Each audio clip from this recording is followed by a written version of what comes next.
महबूब शेख यांच्या प्रचारासाठी आता खासदार बजरंग सोनवणे हे आता निवडणुकीच्या प्रचाराच्या मैदानात आहेत।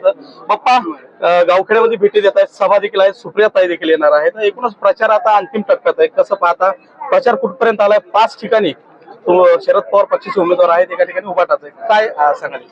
आज मी आष्टी विधानसभा मतदारसंघात आदरणीय महबूब शेख यांच्या प्रचारात भेटी देत सभा करत जातोय। आदरणीय आमच्या नेत्या ताई सभेला येणार आहेत 4-4:30 वाजता। परिस्थिती बघितलं, लोकांचा उत्स्फूर्त असा प्रतिसाद आहे। गावोगाव आडून स्वागत केलं जात आहे आणि ते सांगतात की आम्ही लोकसभेला जेवढे मतं दिलेत त्याच्यापेक्षा जास्तच मतं देणार। आमच्या गावातून 100 जास्त होतील, 200 होतील असं प्रत्येक गावात सांगितलं जातंय। याचाच अर्थ काय आहे? इथं मला 1028 मताची लीड आहे, इथं आता लोक म्हणते 1500ची लीड आम्ही या गावातून देऊ। लोकांचा मी जो एवढ्या या डोंगरकिरी गावात जेवढ्या सभा केल्या एवढे लोक मला पहिल्यांदा दिसले। मग याचा अर्थ काय? एवढे तरुण आहे ते सगळे, याचा अर्थ काय? या मतदारसंघामध्ये बदल हवाय लोकांना, तो घडणार। खरं पाहिलं तर महबूबाईच्या उमेदवारीवरून आरोप प्रत्यारोप झाले।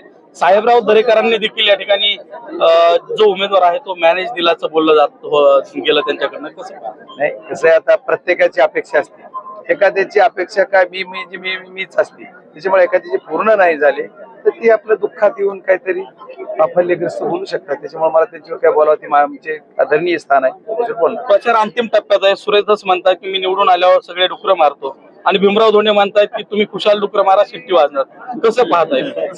नाही, आता कोण काय मारतंय कोण काय वाजवतंय त्याच्यावर मी काय बोलणार आहे? आमची तुतारी वाजणार म्हणजे वाजणार। बाप्पा आता तुम्ही बीडच्या सभा असेल किंवा केजची असेल किंवा आता जरांगे पाटलांचा आंदोलनाचा भाग म्हणून मी निवडून आला असं बोललेला।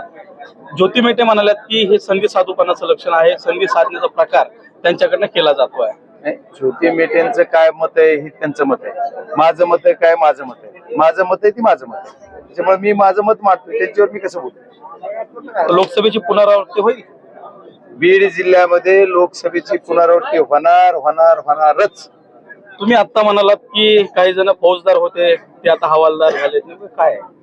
नाही ते काय तुम्ही समजून घ्या। निवडणुकीच्या प्रचारात काय व्हिजन डोळ्यासमोर ठेवलं, काय अजेंडा आहे तुमचा? या मतदारसंघातल्या युवकाच्या हाताला रोजगार मिळावा म्हणून एखादी MIDC या मतदारसंघात झाली पाहिजे। त्याचबरोबर या मतदारसंघात एकही कारखाना चालू नाही, तर या मतदारसंघातल्या शेतकऱ्याला जी भटकंती होते ती भटकंती थांबवण्यासाठी एक कारखाना आणि तो चांगला भाव देणारा कारखाना करणं, प्रत्येक गावात युवकाच्यासाठी व्यायामशाळा करणं, वाचनालय करणं, तालुक्याच्या ठिकाणी क्रीडा संकुलन करणं, पोलीस भरतीचे प्रशिक्षण केंद्र करणं, महिला बचत गटाच्या माध्यमातून कर्ज देऊन आमच्या महिला भगिनींना पापड असेल, उदबत्ती असेल, मेणबत्ती असेल असे प्रशिक्षण देऊन तिला स्वतःच्या पायावर उभा करणं, असे अनेक विजन घेऊन आम्ही या निवडणुकीत त्या ठिकाणी उतरलो। आणि आजी माझी आमदार आहेत तुमच्या समोर, काही आव्हान वाटतंय?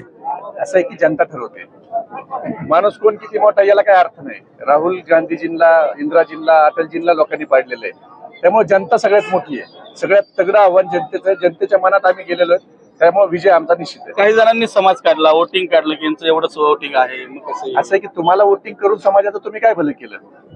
वाटच लावली ना तुम्ही समाजाची। तुमची निवडणूक आली की समाज, आणि तुमची निवडणूक गेली की फक्त टक्केवारी, दहशत, दादागिरी। समाज लय हुशार झाला हो। समाज आता या आष्टी मतदारसंघात ना जातीसाठी ना धर्मासाठी आष्टी मतदारसंघ मतदान करणार, आष्टीच्या विकासासाठी। परिवर्तन होईल याचा विश्वास 100%। आपण पाहता माझ्यासोबत महबूब भाई आणि खासदार बजरंग सोनवणे होते। या ठिकाणी परिवर्तन होणारच आणि या ठिकाणी तुतारी वाजणारच असा विश्वास त्यांनी या ठिकाणी व्यक्त केला। त्यामुळे आता येणाऱ्या 23 तारखेला गुलाल नेमकं कोण उधळणार हेच पाहणं महत्वाचं ठरणार। विनोद जिरे, साम TV, पाटोदा। देश विदेशातील प्रत्येक घडामोडींचे लाईव्ह अपडेट मिळवण्यासाठी आता साम टीव्हीच्या सर्व सोशल मीडिया प्लॅटफॉर्मला लाईक, फॉलो आणि सबस्क्राईब करा। तसंच सर्व नोटिफिकेशनसाठी बेल आयकॉन प्रेस करायला विसरू नका।